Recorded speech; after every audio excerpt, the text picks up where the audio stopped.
ಶ್ರೀ ಸದ್ಗುರು ಸಿದ್ಧಾರೂಢ ಕಥಾಮೃತದ 8ನೇ ಅಧ್ಯಾಯ. 8ನೇ ಅಧ್ಯಾಯದ ಪೂರ್ವದಲ್ಲಿ ಗ್ರಂಥ ಮಹಾತ್ಮೆ. ಶ್ರೀ ಗಣೇಶಾಯ ನಮಃ. ಶ್ರೀ ಗುರು ಸಿದ್ಧಾರೂಢಾಯ ನಮಃ.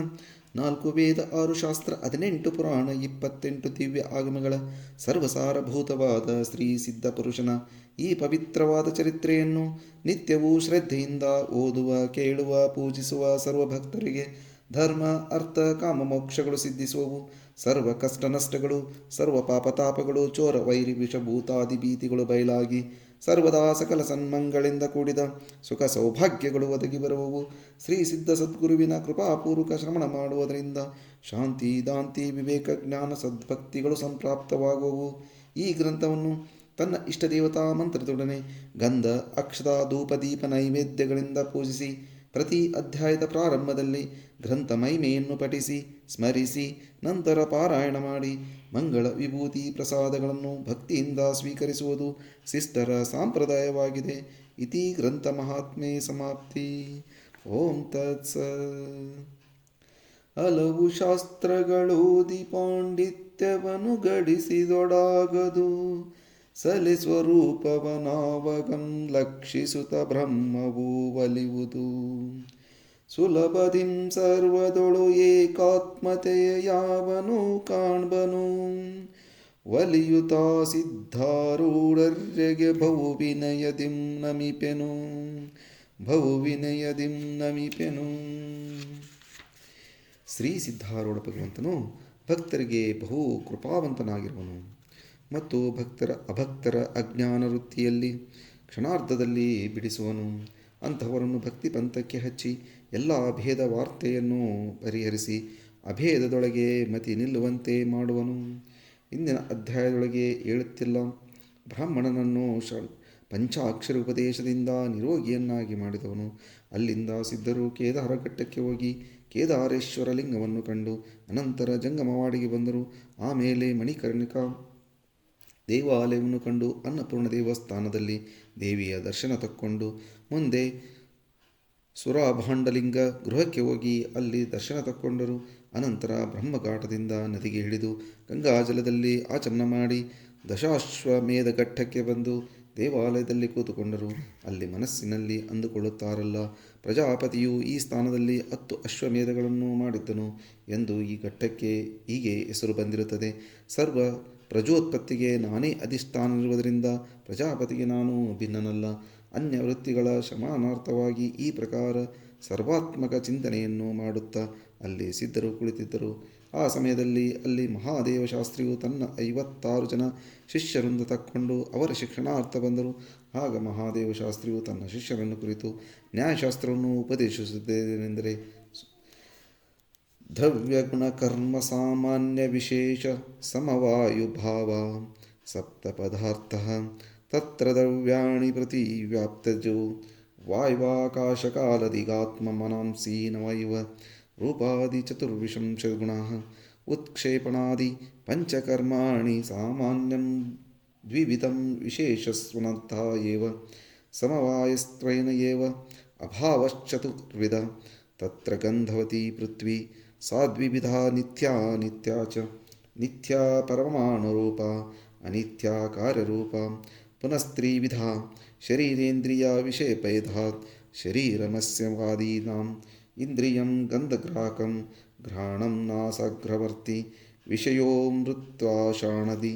ಈ ಪ್ರಕಾರ ಮಹಾದೇವ ಶಾಸ್ತ್ರಿಯು ತನ್ನ ಶಿಷ್ಯರಿಗೆ ನ್ಯಾಯಶಾಸ್ತ್ರ ಬೋಧಿಸುತ್ತಿರುವಾಗ ಜಗನ್ನಾಥ ಭಟ್ಟನೆಂಬುವರು ತನ್ನ 72ನೇ ಜನ ಶಿಷ್ಯರನ್ನು ಕೂಡಿಕೊಂಡು ಬಂದನು. ಈತನು ಗೌತಮೋಕ್ತ ನ್ಯಾಯವನ್ನು ತನ್ನ ಶಿಷ್ಯರಿಗೆ ಬೋಧಿಸುತ್ತಿರುವಾಗ ಪ್ರಮಾಣ, ಪ್ರಮೇಯ, ಸಂಶಯ, ಪ್ರಯೋಜನ, ದೃಷ್ಟಾಂತ, ಸಿದ್ಧಾಂತ, ಅವಯವ, ತರ್ಕ, ನಿರ್ಣಯ, ವಾದ, ಜಲ್ವ, ವಿಥಂಡ, ಏತ್ವಾಭಾಸ, ಛಲ, ಜಾತಿ, ನಿಗ್ರಹ, ಸ್ಥಾನಗಳೆಂಬ 16 ಪದಾರ್ಥಗಳಿರುವವು ಎಂದು ಹೇಳುತ್ತಿದ್ದನು. ಜಗನ್ನಾಥ ಭಟ್ಟನು ಈಗಂದದ್ದು ಕೇಳಿದ ಕೂಡಲೇ ಮಹಾದೇವ ಶಾಸ್ತ್ರಿಯು ಪ್ರೈವ ಪದಾರ್ಥ ಎಂದು ಕೂಗಿದನು. ಅದಕ್ಕೆ ಜಗನ್ನಾಥ ಭಟ್ಟರು, ನನು ಷೋಡಶೋಪಚಾರಾರ್ಥ ತತ್ವಜ್ಞಾನ ನಿಶ್ರೇಯಾಸಾದಿಗಳು ಇತಿ ನ್ಯಾಯಶಾಸ್ತ್ರ ನಿರೂಪಿತೆ ತಸ್ಮಾತ್ ತಥಾ ಸಪ್ರೈವ ಇತಿ ದೃಷ್ಟೇ ಸತಿ ಅನ್ನಲು ಮಹಾದೇವ ಶಾಸ್ತ್ರಿಯು, ನೀನು 16 ಪದಾರ್ಥಗಳೆಂದೆನ್ನುವೆಯೋ ಅವು ನಮ್ಮ 7 ಪದಾರ್ಥಗಳಲ್ಲಿ ಅಂತರ್ಭಾವವಾಗುವವು ಎಂದನು.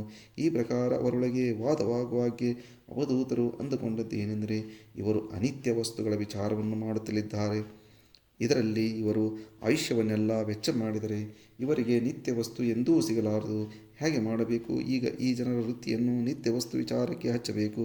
ಈ ಪ್ರಕಾರ ಚಿಂತಿಸಿ ಸಿದ್ಧರು ಅವರನ್ನು ಕುರಿತು ಅಂದದ್ದು, ಹೇ ಸುಮತಿಗಳಾದ ಪಂಡಿತರೇ, ನೀವು ದ್ರವ್ಯ ಗುಣಾದಿಗಳ ವಿಚಾರ ಮಾಡುವಾಗೆ ನೀವು ಅವುಗಳ ರೂಪವೇ ಆಗುತ್ತೀರೋ, ಅವುಗಳಿಗೆ ಭಿನ್ನವಾಗಿರುತ್ತೀರೋ, ನೀವು ತದ್ರೂಪವಾಗಿರುತ್ತೀರಿ ಎಂಬುದು ಅನುಚಿತವು. ಯಾಕೆಂದರೆ ದ್ರವ್ಯ ಗುಣಾದಿಗಳು ಜಡಗಳಾಗಿದ್ದು ನೀವು ಚೇತನರಾಗುವಿರಿ. ಆದ್ದರಿಂದ ನಿಮ್ಮ ಚೇತನ ವ್ಯಕ್ತಿ ಅವುಗಳಿಗೆ ಭಿನ್ನವಿರುವುದು. ನೀವು ಜಡಕ್ಕೆ ಭಿನ್ನವಾಗಿ ಚೇತನವಾಗಿರುವಾಗೆ ಬ್ರಹ್ಮ ಚೈತನ್ಯಕ್ಕೆ ಅಭಿನ್ನರಾಗಿರುವಿರಿ. ಇಲ್ಲದಿದ್ದರೆ ಏಕಮೇವ ಎಂಬ ಶ್ರುತಿಗೆ ವಿರುದ್ಧವಾಗುವುದು. ಈ ಅಭೇದವು ಜ್ಞಾನಕಾಲದಲ್ಲಿ ಮಾತ್ರ ಇರುವುದು ಎಂದು ನೀವು ಹೇಳುವಿರಾದರೆ ಬ್ರಹ್ಮದ ಸ್ವತಃ ಸಿದ್ಧತ್ವವು ಹೋದೀತು. ಆದ್ದರಿಂದ ಈ ಅಭೇದವು ನಿರಂತರವೆನ್ನಬೇಕು. ಇದನ್ನು ಕೇಳಿ ಪಂಡಿತರು, ಕರ್ಮೋಪಾಸನೆಯ ಸಹಾಯದಿಂದ ಜ್ಞಾನವು ಮೋಕ್ಷ ಕೊಡುವುದು ಎಂದು ನುಡಿದರು. ಅದಕ್ಕೆ ಸಿದ್ಧರು ಉತ್ತರ ಕೊಟ್ಟದ್ದೇನೆಂದರೆ, ಜ್ಞಾನ ದೇವತು ಕೈವಲ್ಯಂ ಎಂದು ಇರುವ ಶ್ರುತಿವಚನದಲ್ಲಿ ಏವಂ ಪದದಿಂದ ಜ್ಞಾನವು ಅಸಹಾಯವಾಗಿ ಮೋಕ್ಷಕ್ಕೆ ಕಾರಣವೆಂದಂತಾಯಿತು. ಮತ್ತು ಆ ವಾಕ್ಯದೊಳಗಿನ ತೂ ಪದದಿಂದ ಜಡ ಸಾಧನಗಳೆಲ್ಲವೂ ವ್ಯಾವರ್ತನವಾದವು. ಸಿದ್ಧಾಂತ ಈಗದಲ್ಲ, ಜ್ಞಾನವೊಂದರಿಂದಲೇ ಕೈವಲ್ಯವು ಪ್ರಾಪ್ತಿಯಾಗುವುದು. ಸಿದ್ಧ ಸದ್ಗುರುಗಳ ಈ ವಚನವನ್ನು ಕೇಳಿ ಈತನು ಪೂರ್ಣ ಬ್ರಹ್ಮನಿಷ್ಠನಿರುವನು. ಶ್ರೀ ವಿಶ್ವೇಶ್ವರನ ಕೃಪೆಯಿಂದ ಈತನಿಗೆ ಅನುಭವ ದೃಢವಾಗಿದೆ ಎಂದು ಶಾಸ್ತ್ರಿಗಳು ಅಂದುಕೊಂಡು ಇವರ ಕೂಡ ತಮ್ಮ ತರ್ಕ ನುಡಿಯಲಾರದೆಂದು ತಿಳಿದು ಸಿದ್ಧರ ಮುಂದೆ ಕೈ ಜೋಡಿಸಿ ನಿಂತು, ನಮ್ಮದು ಶಬ್ದಜ್ಞಾನ ಮಾತ್ರವು, ನಾವು ಅನುಭವ ಫಲವನ್ನು ಇಲ್ಲಿವರೆಗೆ ಸವಿಯಲಿಲ್ಲ ಎಂದು ನಿರ್ವಿಮಾನದಿಂದ ನುಡಿಯಲು ಅವರನ್ನು ಕುರಿತು ಸಿದ್ಧಾರೂಢರು, ಇದು ತಾರಕೋಪದೇಶ ಸ್ಥಾನವು, ಆದ್ದರಿಂದ ಇಲ್ಲಿ ಎಲ್ಲ ಶಾಸ್ತ್ರಾರ್ಥವನ್ನು ತಾರಕೋಪದೇಶದಲ್ಲಿ ಸಮನ್ವಯಿಸಬೇಕು. ಭಿನ್ನಾನ್ವಯವನ್ನು ಪಂಡಿತ ಜನರು ಮಾಡಬಾರದು. ವೇದಗಳ ಕರ್ತನಾದ ಪರಶಿವನದು ಈ ಪ್ರಕಾರ ಅಭಿಪ್ರಾಯವಿರುವುದು ಎಂದೆನ್ನಲು ಆ ಶಾಸ್ತ್ರಿಗಳು ಸಿದ್ಧರಿಗೆ ನಮಸ್ಕರಿಸಿ ತಮ್ಮ ಶಿಷ್ಯರ ಕೂಡ ಹೊರಟು ಹೋದರು. ಇಬ್ಬರು ಶಾಸ್ತ್ರಿಗಳು ಹೋದ ತರುವಾಯ ಅದರೊಳಗಿನ 3 ಮಂದಿ ಶಿಷ್ಯರು ತಿರುಗಿ ಬಂದು ಸಿದ್ಧರನ್ನು ಕುರಿತು, ನೀವು ಬ್ರಹ್ಮೋಪದೇಶ ಮಾಡುತ್ತದ್ದು ನಮ್ಮ ಮನಸ್ಸಿಗೆ ಬರುವುದಿಲ್ಲ. ಯಾಕೆಂದರೆ ಅಪ್ರತ್ಯಕ್ಷ ಅಶ್ರುತ ವಾಕ್ಯಗಳಿಂದ ಮನದ ಅಭಾವವಾಗುತ್ತದೆ ಹೊರತು ಸದ್ಭಾವವು ಉಂಟಾಗಲಾರದು ಎಂದು ಆದದ್ದು ಕೇಳಿ ಸದ್ಗುರುಗಳು ದಯಾವಂತರಾಗಿ ಅಂದದ್ದೇನೆಂದರೆ, ಲಯವಾಗುವುದೆಂದು ಯಾವುದು? ಜ್ಞಾನವೋ ಮನಸ್ಸೋ? ಜ್ಞಾನವಾದರೆ ಎಂದೂ ಲಯವಾಗುವುದಿಲ್ಲ. ಏಕೆಂದರೆ ನೀವು ಅರಿತು ಜ್ಞಾನದ ಲಯವಾಗಿರದೆ ಅನ್ನುವಾಗ ಜ್ಞಾನದ ಸದ್ಭಾವ ಪ್ರತಿಪಾದನ ಮಾಡಿದಂತಾಗುವುದು. ಇದನ್ನು ಕೇಳಿ ಆ ಶಿಷ್ಯರೆನ್ನುತ್ತಾರೆ, ನೀವು ಹೇಳುವುದು ಬಡವರು ತಾನು ರಾಜನೆಂಬಂತೆ ಆಗುವುದು. ಇದಕ್ಕೆ ಯತಿವರ್ಯರು ಅನ್ನುತ್ತಾರೆ, ನಿಮ್ಮ ಅಂಬೋಣವು ಪಿತ್ತ ರೋಗಗ್ರಸ್ತನಾದ ರಾಜನು ತಾನು ತಡವಾರನೆಂದು ಆಗುವುದು. ಈ ಪ್ರಕಾರದ್ದು ನಿಮ್ಮ ಭ್ರಾಂತಿ ದಶೆಯಿರುವುದು. ಆಗ ಶಿಷ್ಯರು, ನಿಮ್ಮದೊಂದು ದಶ ನಮ್ಮದೊಂದು ದಶ ಎಂದನ್ನಲು ಸಿದ್ಧರು, ಇಬ್ಬರ ದಶ ವಿಶೇಷಣವೂ ಇಲ್ಲದೆ ಆ ಆತ್ಮನು ನಿರ್ವಿಶೇಷನಾಗಿರುವನು. ಹೇಗೆ ಕತ್ತಲಿರಲಿ ಬೆಳಕಿರಲಿ ಎರಡಕ್ಕೂ ಅಲಿಪ್ತವಾಗಿ ಆಕಾಶವಿರುವುದು, ಹಾಗೆ ಆತ್ಮನು ನಿರ್ಮಲನಾಗಿರುವನು ಎಂದು ನುಡಿದರು. ಅದಕ್ಕೆ ಆ ಶಿಷ್ಯ ಜನರು, ಇದರ ಅನುಭವ ನಮಗೆ ಬರುವುದಿಲ್ಲವಲ್ಲ, ವಿದ್ಯಾಪಾಂಡಿತ್ಯದಿಂದ ಅನುಭವವು ಚಿತ್ತಕ್ಕೆ ಯಾಕೆ ಬರಲಾರದು ಎಂದು ಕೇಳಲು ಸಿದ್ಧರು, ವಿದ್ಯಾಪಾಂಡಿತ್ಯ ಅಭಿಮಾನಕ್ಕೆ ಕಾರಣವಾಗುತ್ತದೆ. ಪಂಡಿತರು ವಿದ್ಯಾಮದದಿಂದ ಮುಂದಿನ ಜನ್ಮಕ್ಕೆ ಬ್ರಹ್ಮ ರಾಕ್ಷಸರಾಗಿ ಹುಟ್ಟುವರು ಎಂದು ಪ್ರತ್ಯುತ್ತರ ಕೊಟ್ಟರು. ಆಗ ಆ ಶಿಷ್ಯ ಜನರು ಅತ್ಯಂತ ಭಯಭೀತರಾಗಿ, ಹಾಗಾದರೆ ನಾವು ನ್ಯಾಯಾದಿಶಾಸ್ತ್ರಗಳ ಅಧ್ಯಯನವನ್ನು ಬಿಟ್ಟು ನಿಮ್ಮ ಪಾದಕ್ಕೆ ಶರಣು ಹೊಂದುವೆವು. ಶರಣು ಬಂದವರಿಗೆ ನಿಮ್ಮ ಆಶೀರ್ವಾದದಿಂದ ಶೀಘ್ರ ಬ್ರಹ್ಮಪ್ರಾಪ್ತಿಯಾಗಬೇಕು ಅನ್ನಲು ಚಿತ್ತದಲ್ಲಿ ಶುದ್ಧ ಭಾವ ಇತ್ತೆಂದರೆ ಈಶಕೃಪೆಯಿಂದ ಹಾಗೆಯೇ ಆಗಲಿ ಎಂದು ಮಹಾತ್ಮರು ಆಶೀರ್ವಾದವನ್ನು ಪಾಲಿಸಿದರು. ಆ ಬಳಿಕ ಸಿದ್ಧರು ಅಹಲ್ಯ ಘಟ್ಟಕ್ಕೆ ಬಂದು ಅಲ್ಲಿ ಕ್ಷಣವತ್ತು ವಿಶ್ರಮಿಸಿಕೊಂಡು ತರುವಾಯ ನಾರದ ಘಟ್ಟವನ್ನು ನೋಡಿ ಮುಂದೆ ಚೌಸತ್ತಿ ಘಟ್ಟ ನೋಡಿಕೊಂಡು ಪಾಂಡೇಶ್ವರ ಘಟ್ಟವನ್ನು ಕಂಡರು. ಮಹಾಶ್ಮಶಾನ ಘಟ್ಟಕ್ಕೆ ಸಿದ್ಧರು ಹೋಗಿ ಅಲ್ಲಿ ಶಿವಾಲಯದೊಳಗೆ ಮೂರ್ತಿಯನ್ನು ಕಂಡು ಅನಂತರ ಯಕ್ಷರಾಜ ಘಟ್ಟವನ್ನು ನೋಡಿ ಅಲ್ಲಿ ಸ್ವಲ್ಪ ಹೊತ್ತು ವಿಶ್ರಾಂತಿ ತಗೊಂಡರು. ಬಳಿಕ ನಂಗಾ ಘಟ್ಟಕ್ಕೆ ಹೋಗಿ ಕೂತಿರುವಾಗ ಒಬ್ಬ ನಂಗಾ ಸನ್ಯಾಸಿಯು ಬಂದು ಸಿದ್ಧಾರೂಢರನ್ನು ಕೊಂಡು, ವಸ್ತ್ರಾಧರಣ ಮಾಡುವವರಿಗೆ ಚಿಂತೆ ಹೊರತು ಸುಖವಿಲ್ಲ.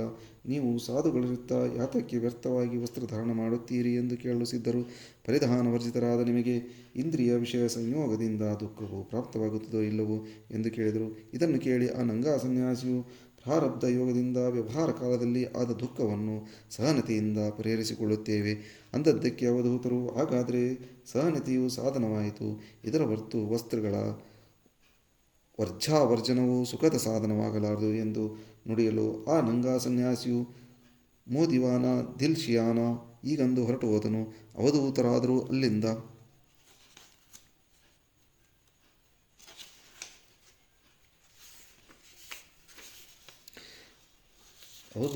ಅಲ್ಲಿಂದ ಹೊರಟು ವ್ಯಾಸಕಾಶಿಯಾದ ರಾಮನಗರಕ್ಕೆ ಬಂದು ಕೆರೆ ದಂಡೆಯ ಮೇಲೆ ಕೂತರು. ಅಲ್ಲಿ ಕ್ಷಣ ಹೊತ್ತು ವಿಶ್ರಾಂತಿ ತಕ್ಕೊಂಡು ಗಿರಿಜಾದೇವಿಯ ಮಂದಿರಕ್ಕೆ ಹೋಗಿ ಕೂತಿರುವಾಗ ದೇವಿಯ ಪೂಜಾರಿಯು ಅಲ್ಲಿಗೆ ಬಂದನು.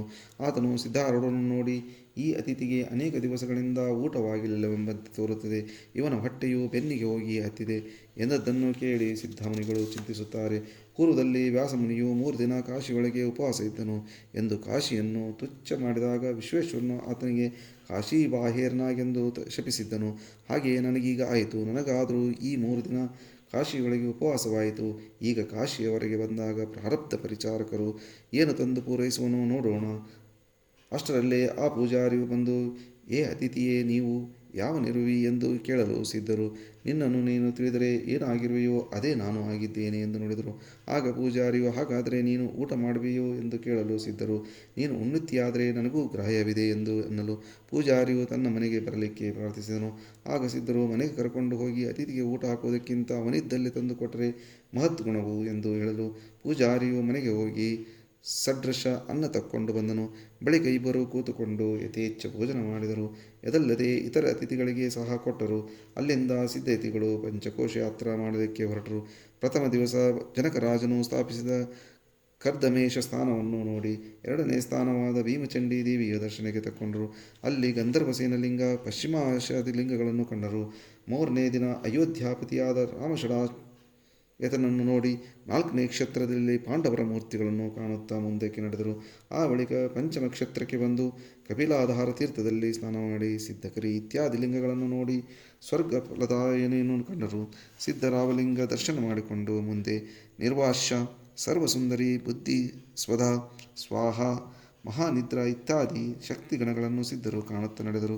ಈ ಪ್ರಕಾರ ಪಂಚಕೋಶ ಯಾತ್ರೆಯನ್ನು ಮುಗಿಸಿಕೊಂಡು ಅವಧೂತರು ಒಂದು ಸ್ನಾನದಲ್ಲಿ ಒಂದು ಸ್ವಸ್ಥ ಕೂತಿರಲು ಒಬ್ಬ ಪುರುಷನು ಸತ್ತು ಹಿಟ್ಟನ್ನು ಕತಕೊಂಡು ಹೋಗುತ್ತಿದ್ದನು. ಅವನು ಮಹಾತ್ಮರನ್ನು ನೋಡಿ ಒಂದು ಬೊಗಸೆ ತುಂಬ ಹಿಟ್ಟನ್ನು ಸಿದ್ಧರ ಕೈಯೊಳಗೆ ಹಾಕಿದನು. ಆ ಯತಿವರರು ಅದನ್ನು ತಿನ್ನುವಷ್ಟರಲ್ಲಿ ದೈವಯೋಗದಿಂದ ಮತ್ತೊಂದು ಮೊಸರು ತಕ್ಕೊಂಡು ಅಲ್ಲಿಗೆ ಬಂದನು. ಅವರು ಸಿದ್ಧರಿಗೆ ಮೊಸರು ಕೊಟ್ಟಲು ಉಪ್ಪು ಕೂಡಿಸಿದ ಆ ಮೊಸರನ್ನು ಮತ್ತು ಸತ್ತು ಹಿಟ್ಟನ್ನು ಕಲಿಸಿ ಸಿದ್ಧರಾಜನು ಭಕ್ಷಿಸುವಂತರಾದರು.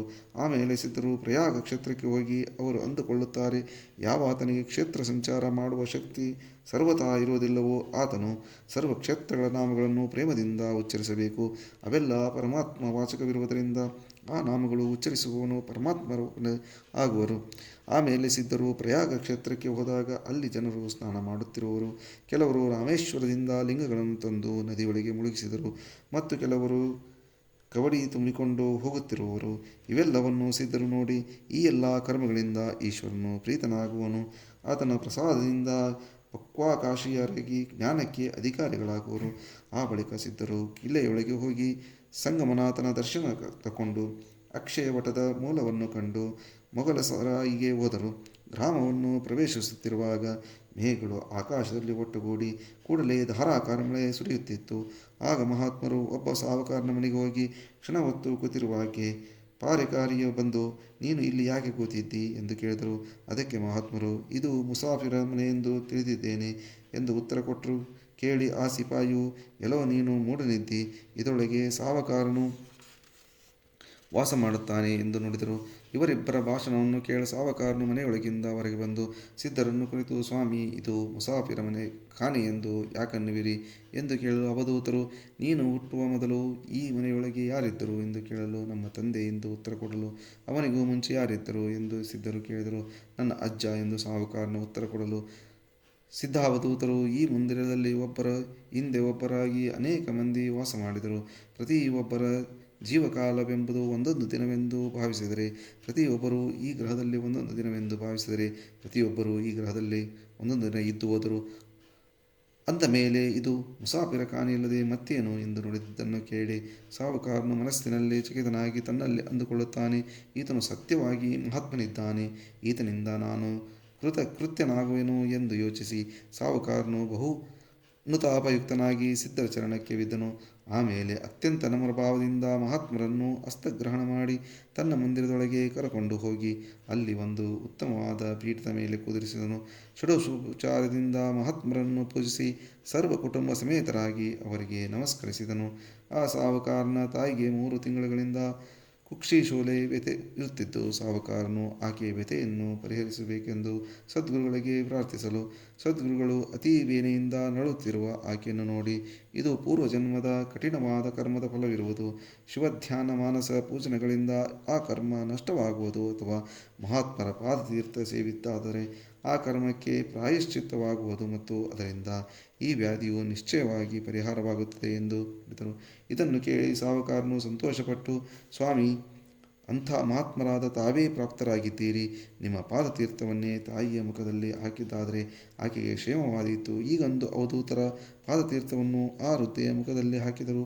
ಆ ಕೂಡಲೇ ಆಕೆಯ ವ್ಯಥೆ ಶಾಂತವಾಗಿ ಆಕೆಯು ಎದ್ದು ಕೂತಳು. ಸಿದ್ಧಾರೂಢರ ಸಮೀಪ ಹೋಗಿ ಅವರನ್ನು ಕುರಿತು, ಸ್ವಾಮಿ, ತಮ್ಮ ಪಾದಕಮಲಗಳ ಪ್ರಸಾದದಿಂದ ನಾನು ಕೃತಾರ್ಥಳಾದೆನು ಎಂದು ನುಡಿದ ಮಹಾತ್ಮರ ಪಾದಗಳಿಗೆ ಎರಗಿದಳು.